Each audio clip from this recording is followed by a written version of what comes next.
আমাদের জীবননগর এ যেন এক রূপকথার রাজ্য। পূর্বে এখানে বাস করতেন জীবনবাবু নামের এক জমিদার। তার নামানুসারেই আমাদের এলাকার নামকরণ করা হয় জীবননগর। আজ আপনাদেরকে ঘুরিয়ে দেখাবো চুয়াডাঙ্গা জেলার জীবননগর উপজেলা শহরটি। বরাবরের মতো সম্পূর্ণ ভিডিওটি জুড়ে আপনাদের সাথে আছি আমি সাবিহা সুলতানা মুক্তা। চলুন তাহলে একসাথে ঘুরে দেখা যাক আমার প্রাণের শহর জীবননগর।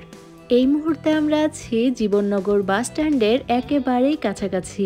আমরা ঢুকছি ঝিনাইদহের দিক থেকে।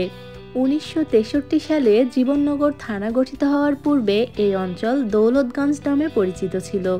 এখনও উপজেলা শহরের বিভিন্ন জায়গায় দৌলতগঞ্জ নামটি চোখে পড়ে। যেমন আমার স্কুলের নাম ছিল দৌলতগঞ্জ মডেল সরকারি প্রাথমিক বিদ্যালয়। সেই স্কুলটি কিন্তু এখনও রয়েছে এবং স্কুলটির নামও কিন্তু পরিবর্তন করা হয়নি। 1711 খ্রিস্টাব্দে দৌলত খাঁ নামের এক মুঘল সেনানায়কের ক্যাম্প এবং বাসস্থান ছিল এই স্থানে। তার নাম অনুসারেই তখন এই স্থানের নামকরণ করা হয়েছিল দৌলতগঞ্জ। দৌলতগঞ্জ প্রত্নঢিবি আবিষ্কারের ফলে এই অঞ্চলের সমৃদ্ধ অতীত সম্পর্কে অনুমান করা যায়। 2016 সালে বাংলাদেশের প্রত্নতত্ত্ব অধিদপ্তর চুয়াডাঙ্গা জেলায় প্রত্নতত্ত্ব ও ঐতিহাসিক নিদর্শন হিসেবে 3টি স্থান চিহ্নিত করে। তার মধ্যে দৌলতগঞ্জ প্রত্নঢিবি একটি। অতীতে দৌলতগঞ্জ সমৃদ্ধ জনপদ ছিল।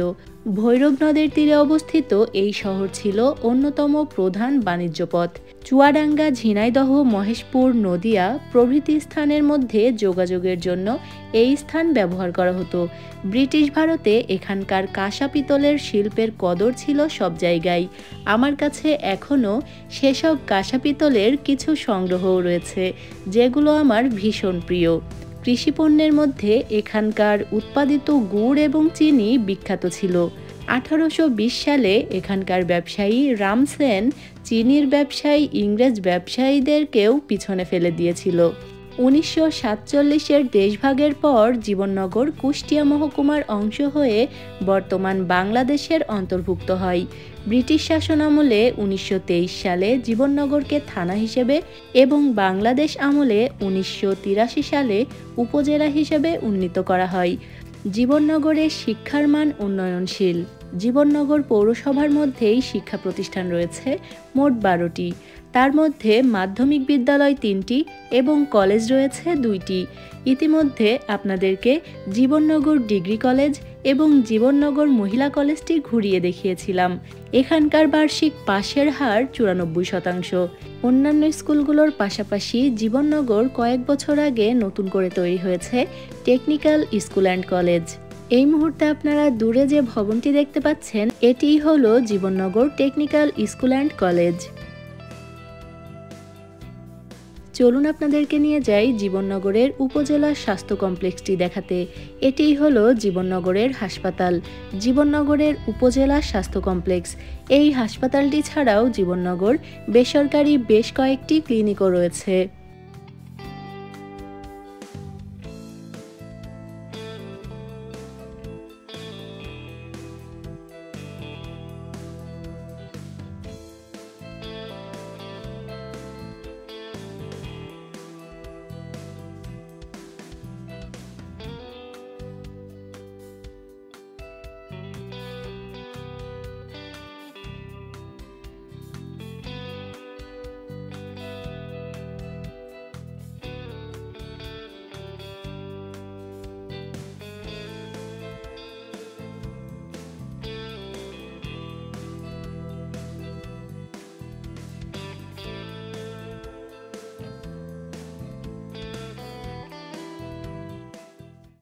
জীবননগর হাসপাতালের পাশেই রয়েছে সুন্দর এই মসজিদটি।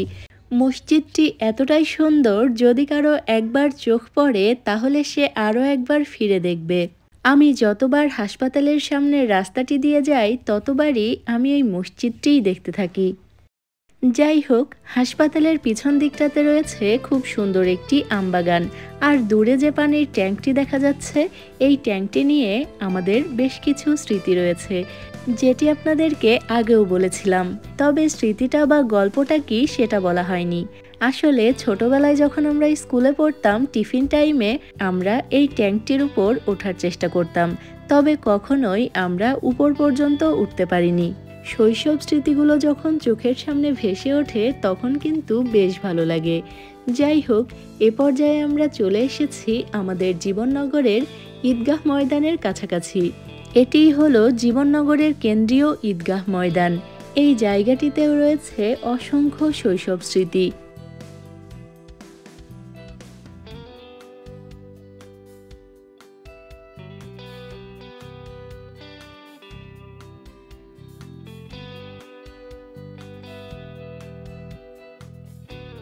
জীবননগরে খুব সুন্দর একটি নদীও ছিল, যেটি এখনও আছে, তবে কালের বিবর্তনে নদী তার রূপ হারিয়ে ফেলেছে। এই হচ্ছে সেই নদীটি, আমাদের ভৈরব নদ। জীবননগরের উপর দিয়ে নদীটি এঁকে বেঁকে চলে গেছে ঝিনাইদহের দিকে। এই যে সুন্দর ব্রিজটি দেখতে পাচ্ছেন, এর পাশেই একটি লোহার ব্রিজ ছিল। ছোটবেলায় যখন নানা বাড়ি যেতাম, লোহার ব্রিজের উপর বাস উঠলেই মনে হতো এখনই বোধহয় ভেঙে পড়ে যাবে। সেই ব্রিজটির ঠিক পাশেই এখন তৈরি করা হয়েছে সুন্দর এই নতুন ব্রিজটি। এই মুহূর্তে আমরা আছি জীবননগর সরকারি আদর্শ মহিলা ডিগ্রি কলেজের সামনে। যদিও কলেজটি আপনাদেরকে পূর্বে ঘুরিয়ে দেখিয়েছিলাম, তারপরও আরও এক নজর দেখিয়ে নিলাম। যাই হোক, আজ আপনাদেরকে ঘুরিয়ে দেখানোর চেষ্টা করলাম চুয়াডাঙ্গা জেলার জীবননগর উপজেলা শহরটি। আশা করি আজকের ভিডিওটি আপনাদের বেশ ভালো লেগেছে। আমাদের আজকের আয়োজন এ পর্যন্তই। আবারও ফিরে আসবো নতুন কোনো ভিডিও নিয়ে। সে পর্যন্ত আমাদের সাথেই থাকবেন। এতক্ষণ যারা আমার ভিডিওটি দেখছিলেন সবাইকে অনেক ধন্যবাদ। ভালো থাকবেন, দোয়া রাখবেন। আল্লাহ হাফেজ।